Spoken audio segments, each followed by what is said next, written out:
At Christmas, I was working a double shift in the ER. My parents and sister told my 16-year-old daughter there was no room for her at the table. She had to drive home alone and spend Christmas in an empty house. I didn't make a scene. I took action. The next morning, my parents found a letter and started screaming. Christmas Eve, midnight. I walked through the door dragging a shift behind me that felt like it had lasted a decade. You ever have one of those days where the weight of other people's emergencies clings to your skin like sweat? That was me. I just finished chest compressions on a man who insisted he was just tired. He was also completely blue. So, yeah, one of those shifts. All I wanted was to take off my shoes, maybe microwave something half edible and collapse. But then I saw Abby's boots by the door, and my stomach dropped. Not in the, oh good, she's home kind of way. No, this was the kind of drop that screams something's wrong. Her coat was slung over the arm of the couch, her overnight bag still zipped. And there she was, curled up like a pretzel on the sofa asleep. But not really. That kind of sleep you only do when you're emotionally exhausted but still tense like the furniture might bite you. I just stood there, not even moving. My brain trying to play catch up with what my eyes were seeing. She wasn't supposed to be home. She had begged to go to my parents' Christmas Eve dinner on her own this year. First time driving solo, new license in hand, glowing with that teenage pride. We agreed. It made sense my husband and I both had long shifts. She left early dressed up, packed her things. She even baked cookies. You know, all the things a thoughtful 16-year-old would do. AB, I whispered. Her eyes opened immediately. Not groggy, just ready. Like she hadn't actually fallen asleep. Hey, she said, voice small. They said there wasn't room. I blinked. Room where? At the table, she murmured. And just like that, her voice cracked halfway through. She tried to hide it with a shrug. Didn't work. She went on. They said they weren't expecting me. Too many people already. Grandma said she couldn't just pull up another chair. She looked so defeated. Like she was trying not to make me feel bad. Me, the one person she shouldn't have to protect. And somehow that made it even worse. But you got there on time, I asked, already knowing the answer. She nodded. Early, actually. I rang the doorbell and Grandma looked surprised, like I'd shown up on the wrong day. Then she said there wasn't a bed left either, too full. She said she didn't want me driving back late, but also didn't know where else to put me. So I left. I just stared at her. Did anyone offer to drive you home? Nope. Did you eat? Another shrug. She looked away. Lily was in my usual seat. Grandpa was talking to her like she was some kind of princess. No one even looked at me. She swallowed. Grandma just said, it's a full house this year. And Aunt Janelle nodded like I was the intruder. She looked toward the kitchen and added barely audible I made toast. I turned. Sure enough, on the counter was a single piece of toast curled on a paper towel, cold, slightly damp. Next to it, half a banana. That was her Christmas dinner. And right there, something inside me started to shift. Not anger, not yet. Just that cold, glassy feeling you get before a glass shatters. Like the air changes before something breaks. I wasn't really hungry, she added, like she was trying to console me. And then her eyes welled up. She fought it. Oh, she tried. Blinked hard, bit her lip, looked at the ceiling like it could suck the tears back in. But it didn't work. One rolled down her cheek anyway. They made it seem like I was the problem, she whispered.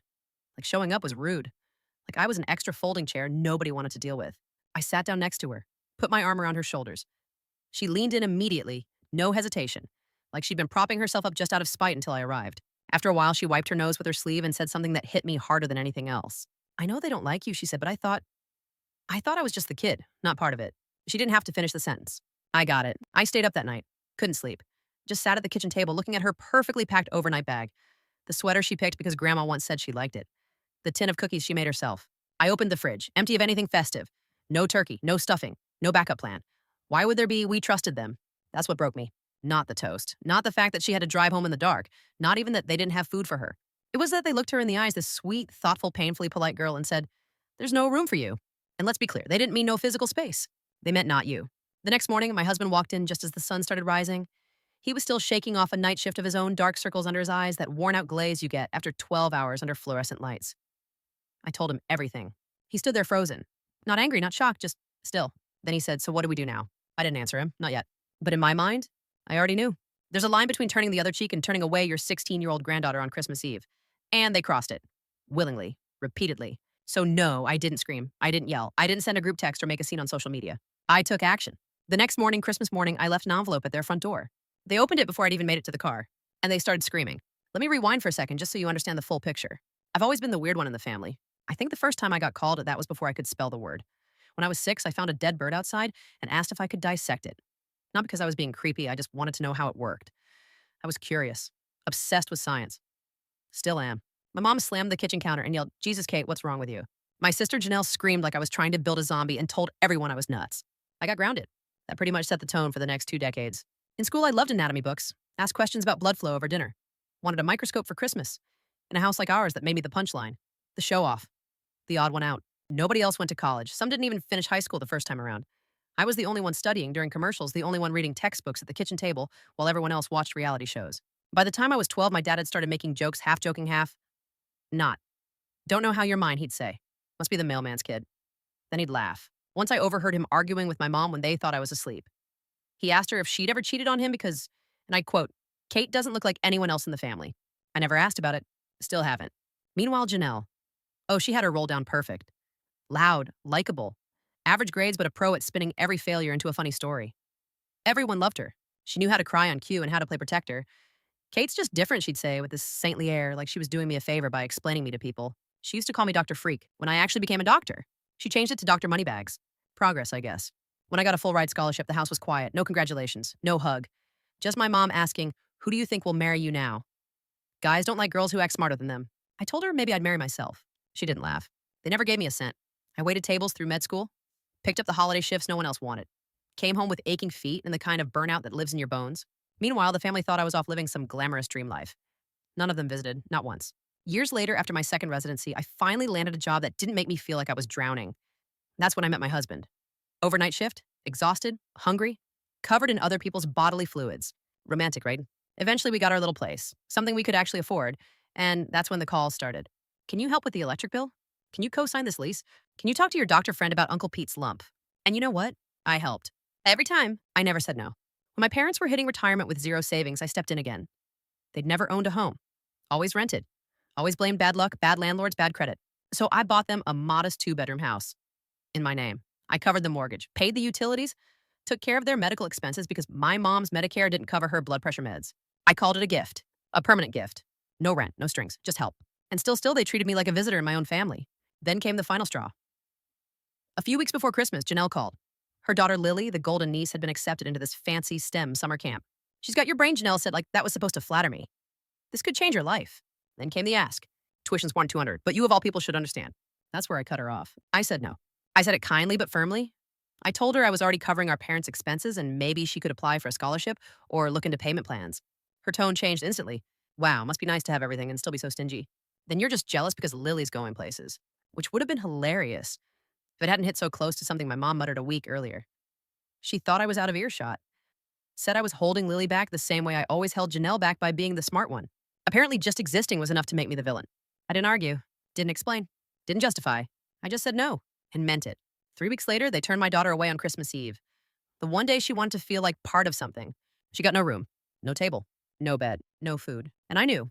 That night in the kitchen, as I stared at her uneaten toast and her carefully packed bag, I knew what had to be done. So I didn't sleep that night. I didn't cry either. It was this weird, sterile calm, the kind that only comes when you've hit your limit so hard, your body doesn't even bother with emotion anymore, just clarity. I sat at the kitchen table, staring at the fridge, trying to wrap my head around the reality that my daughter, my kind, careful, sweet daughter, had been made to feel like she didn't belong in the family I worked so hard to support. And what got me wasn't the toast. It wasn't even that she drove herself home alone in the dark. It was that she showed up early, wearing a sweater my mom once complimented, holding a tin of cookies she baked herself, only to be met with blank stares and a shrug. Like she was an inconvenience, a misprint, a logistical problem nobody felt like solving. That's when the switch flipped. No more bending, no more guilt, no more second chances. The next morning, I sat down and wrote the letter. Not a rage-fueled manifesto, not a tantrum, just facts, legal language, eviction notice, terms, dates, all the things I'd been too polite, too loyal, too emotionally entangled to draw a line on before. They'd made it crystal clear there was no room at the table for my daughter, so now there would be no room in the house I bought for them. We drove over early the next morning, just as the sun started to rise. There was that strange silence that always settles over the day after Christmas, like the whole world is sleeping off a sugar hangover. I half hoped no one would be there. I just wanted to leave the envelope and go, clean, quiet, no drama. But of course, there were 2 extra cars in the driveway. I recognized one as Janelle's. Figures.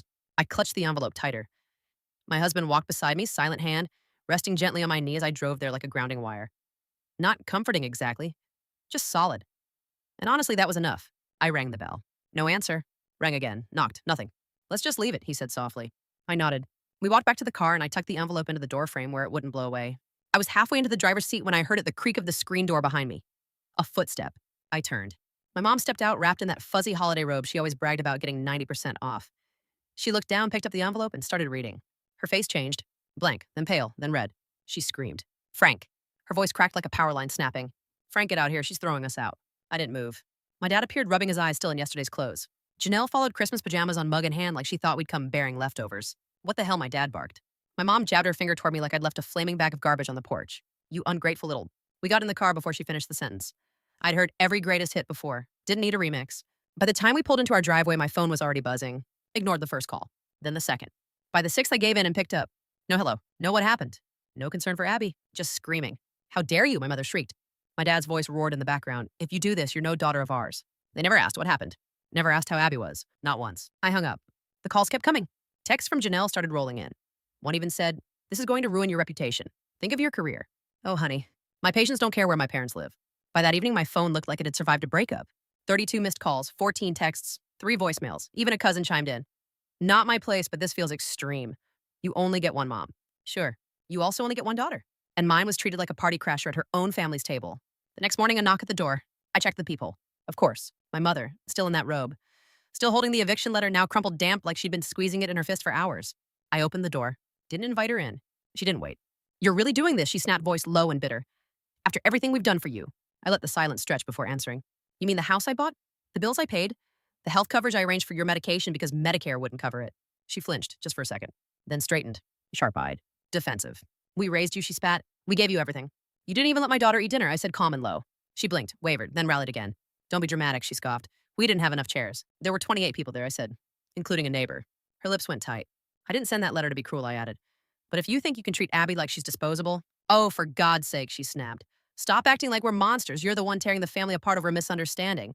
And now you're threatening your own parents. She held the letter up like it was a bomb. And then, like a bad stage play, she tore it in half. Straight down the middle. There, she said. That's done. Now, if you want us to forgive you, you'll pay for Lily's science camp and drop this ridiculous tantrum. She smiled. Like that solved everything. Like we'd all just hug it out and go back to pretending. But I didn't say anything. Because that was the moment I finally understood. They had never taken me seriously. Not when I was a kid asking about blood flow at the dinner table. Not when I became a doctor. Not even now. To them, I was still the weird, awkward, overachieving kid who should just be grateful for the scraps and stay in her lane. They didn't think I'd actually go through with it. But they were wrong. So I let her walk back down the porch, still muttering to herself, like she was the misunderstood hero in a family tragedy, and I quietly closed the door behind her. Not slamming it. Not dramatic. Just done. But in my head, I was already planning my next move. Because tearing up a legal eviction notice doesn't magically undo it. This wasn't a flyer for a church bake sale. This was a boundary written in ink and backed by law. And I was going to follow through. 2 mornings later, I was in a lawyer's office, documents spread across his desk like puzzle pieces from a life I didn't want to keep assembling. I laid it all out, every detail. The house, the mortgage, the utilities, the medical expenses, the years of quiet support, the betrayal on Christmas Eve. I told him about the toast, about Abby's packed bag, about the 28 chairs. He didn't flinch. I assume you're looking for a formal eviction? He said matter of fact, like we were discussing weather patterns. I nodded. He handled it. The notice went out that same week. 60 days. Signature confirmed. Paperwork in order. And this time, no amount of robe-draped theatrics or guilt-soaked speeches could erase it. I kept paying. The mortgage wasn't about to tank my credit just to prove a point, but everything else cut. Utilities gone. Cable gone. Medical reimbursements done. They got a crash course in what no support actually looks like. 2 weeks later, there was a knock on the door. I checked the peephole. Aunt Elaine. The good aunt. The one who always brought dessert to family parties and sent birthday cards with cursive writing and glitter stickers. She was holding a tin of cookies and wearing a very specific expression, the kind that had clearly been practiced in the car mirror. Concerned, but not confrontational. Kate, she said, I just want to talk. I let her in, because I already knew what this was. We sat in the kitchen. I poured tea. Neither of us touched it. She started gently. This doesn't sound like you. Then a little softer, throwing out your parents over a misunderstanding. I laughed. Once, not kindly. Then I told her everything. No holding back. From the bills I'd paid to the health insurance I covered, the house deed in my name, the years of silence of invisibility, and finally, the Christmas Eve betrayal, how Abby was sent away, like an afterthought, while 28 people, including near strangers, were given a seat. Aunt Elaine paled. I didn't know, she said. They didn't tell you, I corrected. She left not long after, like someone who just heard a truth they couldn't unhear. 3 days later, I got a text from a cousin I hadn't talked to in years. Just one word. Wow.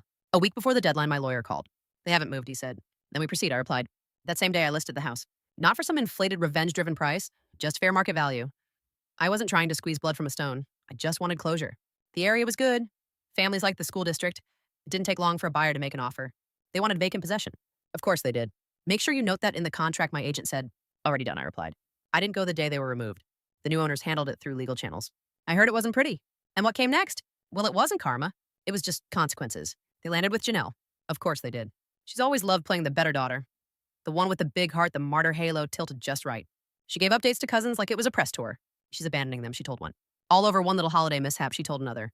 3 weeks later, she was on my porch knocking like her knuckles were fueled by caffeine and desperation. Eyes bloodshot, hair a mess, hoodie inside out. I can't do it, she said. No hello, no preamble. Just the truth finally catching up. They're fighting constantly. Mom says the living room's too small. Dad says my kids are too loud. They refuse to share a bathroom. I'm going insane. I leaned on the doorframe, crossed my arms. They need a rental, she continued. You could at least help with that, just enough for a deposit, please. No. Her eyes widened like I'd slapped her. Kate. No, I repeated, calm, steady. You watched her get turned away on Christmas Eve and said nothing. That was your choice. This is mine. She blinked, then turned, then walked away. A week later, she kicked them out too. They landed in a place no one brags about. 2 rooms, 1 heater, a front step that leaned like a drunk. Their pension barely covered rent, let alone groceries. The cruise they'd been dreaming about for their anniversary gone. So were the dinner parties and holidays with matching napkins. They tried to rally sympathy from the extended family, claimed I blindsided them, said I was unstable, cold, vindictive. But by then, I'd already gotten ahead of them. I'd sent copies of the bills, of the eviction notice, time-stamped, certified. A few cousins replied. One just said, good for you. Another sent a thumbs-up emoji. No one rushed to their defense. And I didn't need them to. 2 months later, Abby and I were sitting on the porch sipping iced tea. Nothing fancy, no occasion. Just one of those golden hour afternoons where the light slants just right and the silence feels full instead of awkward. She was flipping through a magazine, something science-related, of course, and I was watching the wind move through the trees when she said it totally unprompted. I don't miss them, you know. I looked at her. She wasn't sad when she said it, just certain, clear-eyed.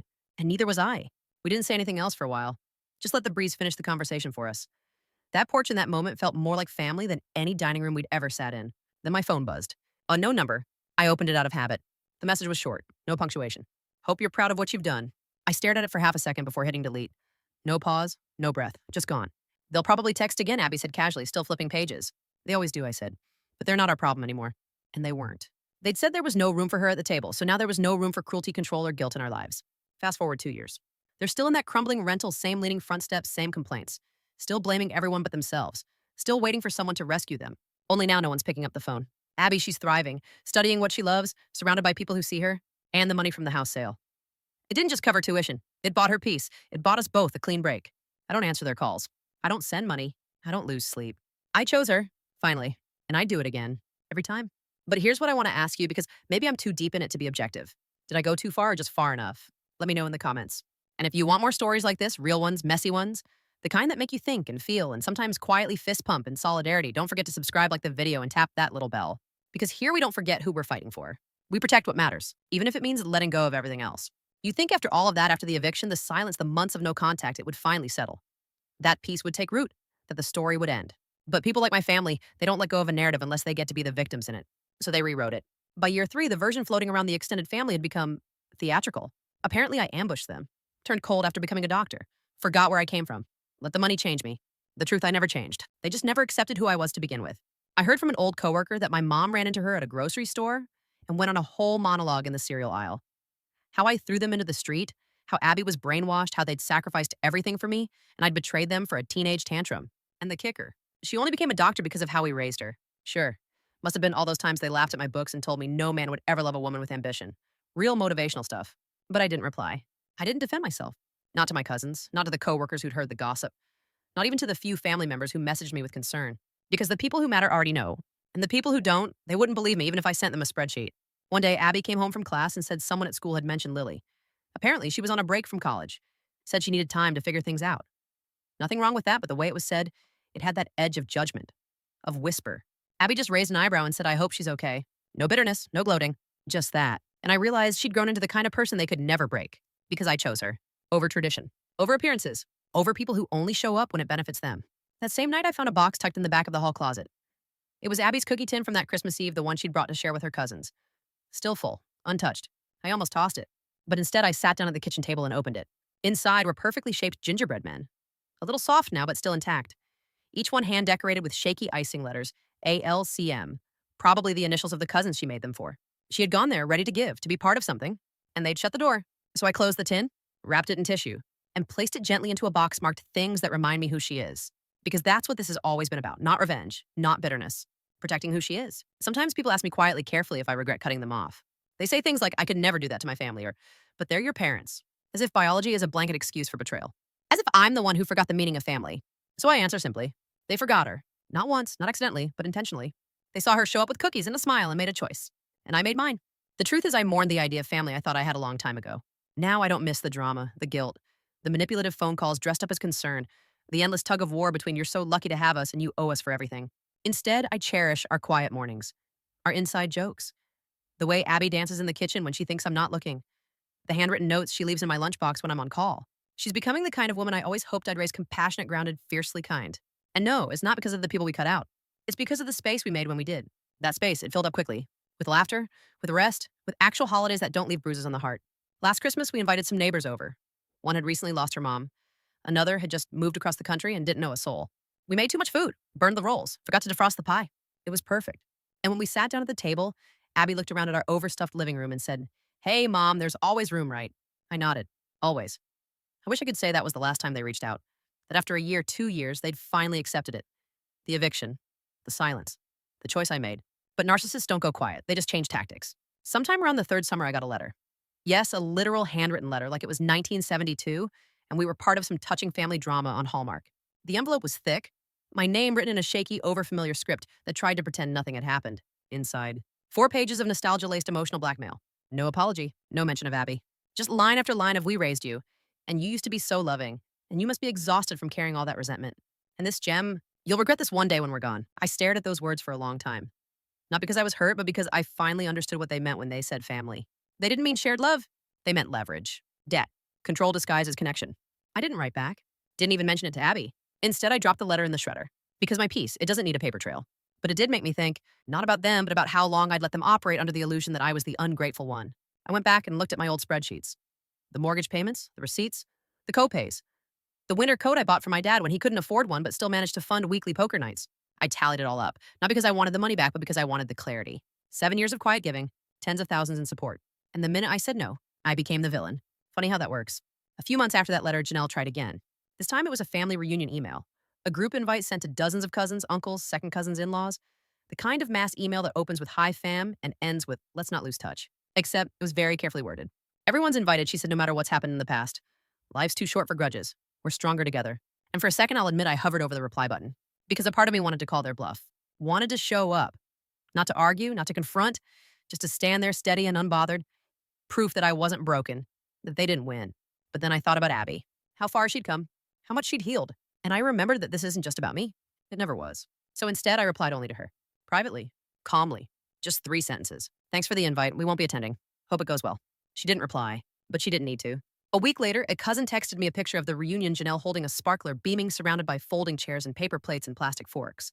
The caption, "Missed you." I didn't respond, because I wasn't missing anything. 2 weeks later, Abby and I took a weekend trip to the mountains. Just the two of us. No phones, no expectations. We hiked, made terrible campfire chili, watched a thunderstorm roll across the hills from inside our tent like it was our own personal IMAX experience. And on the second night, just before we fell asleep, she whispered, "Thank you for choosing me." I blinked back, tears in the dark. Because she wasn't just talking about Christmas. She was talking about everything. And in that moment, I knew I'd done the right thing. Not the easy thing, not the socially acceptable thing, but the right thing. We talk so much about family, like it's this unbreakable bond, something sacred immune to criticism. But real family, they don't make you beg for space at the table. They make room and pull up an extra chair. They don't punish you for growing. They grow with you. And when you shine, they don't squint. They celebrate. So if anyone's still wondering if I went too far, here's your answer. I didn't go far enough. Because now that I've tasted peace, I'm never going back. I think what surprises people most is that I'm not angry anymore. I was. Of course I was. The night I found Abby curled up on the couch. That kind of betrayal doesn't just sting, it guts you. I sat at the kitchen table afterward and felt something inside me collapse like a bridge giving out in the middle. Not because I expected perfection from my family, but because I expected basic decency. But time has a funny way of sanding down the sharp edges. Now, when I look back, I don't feel rage. I feel distance. And in that distance, I see all clearly the patterns. The power plays, the tiny jabs disguised as jokes, the manipulation dressed up as concern. I see how every favor came with strings, how every gift came with expectations, and how love, real love, was always conditional. On obedience, on silence, on compliance. So no, I'm not angry anymore. I'm awake. Abby is too. The summer before her second year of college, she got an email from Lily. Out of the blue, short. Friendly on the surface, but you could feel the bait beneath the sugar. "Hey, 'cause been a while. Hope all's good. Wanted to catch up sometime. Maybe coffee." Abby showed it to me. I didn't say anything at first, just waited. She stared at the screen for a minute, then locked her phone. "I'm good," she said simply. "I don't need to reopen that door." I smiled. "You don't owe anyone access to your peace." Exactly, she said, like she'd been waiting to hear it out loud. And that's the thing about healing. It's not flashy. It's not a montage set to music. It's quiet. It's subtle. It shows up in the spaces where you don't react, where you choose peace over performance. It's walking away without needing the last word. It's deleting the message instead of decoding it. It's knowing that closure isn't something they give you, it's something you create. Later that summer, Abby applied for a research grant, a big one. Competitive, prestigious, The kind of opportunity that would make her resume sing. She got it. I cried. She didn't. She just grinned, spun around once in the kitchen, and said, "Grandma's gonna hate this." I laughed so hard I nearly dropped my coffee. Not because it was petty, but because it was true. Success to them was always a threat when it didn't orbit around them. They could never just clap and sit down. They had to center themselves. And now Abby was building something entirely on her own without their permission, their input, or their approval. It was beautiful. About a month later, I got another letter. Different handwriting this time. It was my father. Short, surprisingly to the point. "You don't have to talk to your mother, but I miss you." I sat with that sentence for days. Not because it was tender, because it was strategic. Because if he really missed me, he would have mentioned Abby. Would have said anything about that Christmas Eve. Instead, it was the same old playbook. Appeal to guilt. Pretend the past is foggy. Hope time made me forget the sharpness of what happened. But I haven't forgotten. And I never will. Because I remember what it felt like to see my daughter's Christmas dinner sitting cold on a paper towel. I remember the look in her eyes when she told me I made toast. I remember the way she said they made it feel like I was the problem. And I remember the moment I decided never again. So I didn't write back. Because what he really missed was access, not me. And certainly not Abby. That fall, Abby asked if she could host Thanksgiving. Just a few friends from school, nothing big. I said yes. She planned the whole thing, wrote the menu, bought the groceries, decorated the apartment with paper leaves and cheesy, grateful signs she found at the dollar store. I offered to help. She waved me off. The day before she called. "I know it's not our normal thing," she said, "but I want you to know. There's always room at the table." And that one sentence, it broke me in the best way. Because it wasn't about the food, or the holiday, or even the event. It was about the lesson. She'd learned it. She was living it. And she was passing it on. Not through bitterness, but through kindness with boundaries. She wasn't trying to prove anything to them. She was building something better. And she was inviting me to be part of it. I showed up to her apartment with a pie in one hand and a heart so full I thought it might split. The door was wide open. The laughter started before I even crossed the threshold. And the table, it was packed. Not just with food, but with belonging. And you know what? That's what real family feels like. There was something sacred about that Thanksgiving. Not because it was picture perfect, it wasn't. Someone burned the stuffing. Abby's roommate forgot to thaw the green beans. A tiny folding chair collapsed halfway through dinner and sent someone to the floor holding a paper plate full of cranberry sauce. But it was real. Every laugh was genuine. Every hug was given freely. No one had to perform politeness or walk on eggshells. Nobody at that table was there out of obligation. And as I sat between two of Abby's friends, one who just lost her mom, the other who hadn't spoken to her father in years, I realized we weren't just eating together. We were rebuilding something bigger than blood, something better than tradition, a new kind of family. After dinner, Abby and I sat on the fire escape drinking cider from mismatched mugs. The city was quiet in that post-holiday hush, the kind that settles in once everyone's fed and the dishes are done. She looked over at me, a soft grin on her face. "You know what I realized this year," she said. "What?" "That the things they tried to make me feel ashamed of, being thoughtful, being sensitive, wanting to be included, those are the things people actually value in the real world." I nodded slowly, letting that settle. "They didn't shame you because you were weak," I said. "They shamed you because you made them feel something they weren't ready to deal with." She smiled again, but this time it was different, older somehow. Like she was no longer just my daughter, but a woman who had crossed a fire and come out stronger. It's funny people talk about cutting off toxic family like it's dramatic. Like you're just being difficult or attention-seeking. But what they never talk about is how freeing it is. How light you feel when the background noise of guilt finally dies down. How your body starts to heal from the stress you didn't even realize you were carrying. No more watching your phone light up and wondering what crisis is waiting on the other side. No more family group texts that feel like landmines. No more being told you're too much, too serious, too different. Just space to breathe, to live, to love. Abby's friends cleaned up after dinner without anyone asking. They stacked plates, laughed about burnt rolls, argued over who got to take the leftover pie. No guilt. No expectations. No one muttering about who did or didn't bring enough to contribute. And that's when it hit me this wasn't just the absence of toxicity. It was the presence of care. And that's the difference people miss. Cutting people off isn't just about who you're walking away from, it's about who you're making room for. That night on the train ride back home, I stared out the window and thought about my parents. I thought about how they probably sat alone on Thanksgiving plates. Quiet house, colder than it used to be. And I didn't feel triumphant. I didn't feel spiteful. I just felt finished. Because for the first time in years, I wasn't spending the holidays bracing for impact. I wasn't wondering what fresh insult would be hidden behind a fake smile. I was just living. When I got home, there was a voicemail. I let it play on speaker while I took off my shoes. It was my mother. No greeting, just her voice tight and acidic. "Hope you're happy. I hope it was worth it." I didn't delete it this time. I just let it sit there, muted, unanswered. Because the silence that follows a boundary, that's not a threat. It's a gift. 2 weeks later, Abby sent me a photo from school. It was of her at a lab bench, goggles on gloved hands, holding a pipette face lit up with joy. Caption: "Remember when they said science made me weird? Now it's making me unstoppable." I laughed out loud, a real unfiltered laugh. The kind I used to only let out in private. Then I replied, "Keep going. Weird is where the magic lives." And it is. Because weird is brave. Weird is curious. Weird is the girl who showed up to Christmas with cookies and left with her dignity still intact, even when no one saw it but me. And now, the world sees it too. She didn't become resilient because of what they did. She became resilient in spite of it. And if protecting that resilience makes me the villain in someone else's story, so be it. I'd rather be a villain with integrity than a daughter with regrets. It's strange how quiet life gets when you stop trying to earn love from people who only offer it with strings attached. There's no more scrambling to interpret silence. No more trying to decode guilt riddled text or reading between the lines of just checking in phone calls that are really about control. There's just quiet, peaceful, predictable, clean.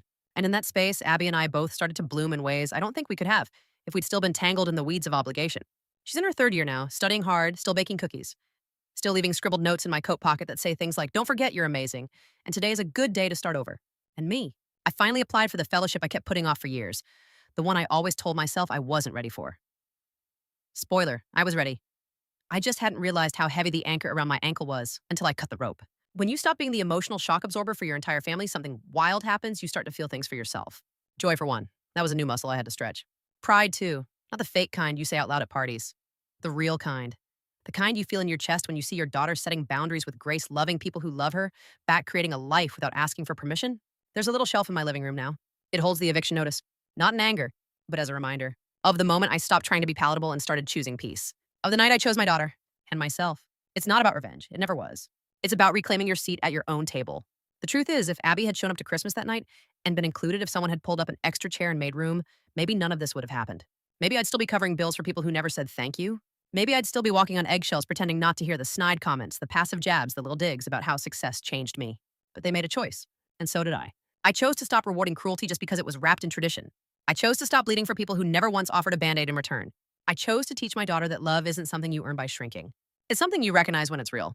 And now, she walks with her shoulders back and her chin up. She knows she deserves a seat at any table she walks into, or the strength to build her own if she's ever denied one again. People like to ask, but what if they change? What if one day they apologize? And here's what I'll say to that. Forgiveness is a bridge you build when someone meets you on the other side. But I'm not walking back across a river they set on fire. If they ever want to start from scratch, they can build their own bridge. I'm not bitter. I'm not broken. I'm free. Free to raise my daughter in a home where she's never made to feel like too much. Free to spend holidays with people who smile with their whole face. Free to let go of a legacy of silent shame and smallness and replace it with something better. And if that makes me the villain in their story, fine. I'll be the villain with boundaries. With a daughter who feels safe. With peace that can't be punctured by phone calls or letters or drive-by guilt trips. Because at the end of the day, I didn't burn the bridge. I just stopped crossing it. So if you're still stuck in a place where the love feels lopsided, where you're made to feel like asking for basic kindness is being dramatic, where your worth is measured by how much you can give without complaint, this is your permission. You don't have to stay there. You can leave. You can draw the line. You can choose peace. And no, it won't always be easy. People will judge, gossip, spin the story to make themselves look innocent. But you'll be free. And I promise that's worth everything. So tell me, have you ever had to walk away from someone you thought would always have a place in your life? What helped you finally make the decision? Let me know in the comments. And if you want more real stories like this one's about reclaiming your voice, protecting your peace, and loving without conditions, go ahead and subscribe. Hit the bell. You know the drill. Thanks for listening. Thanks for being here. And remember, there's always room at the table you build yourself.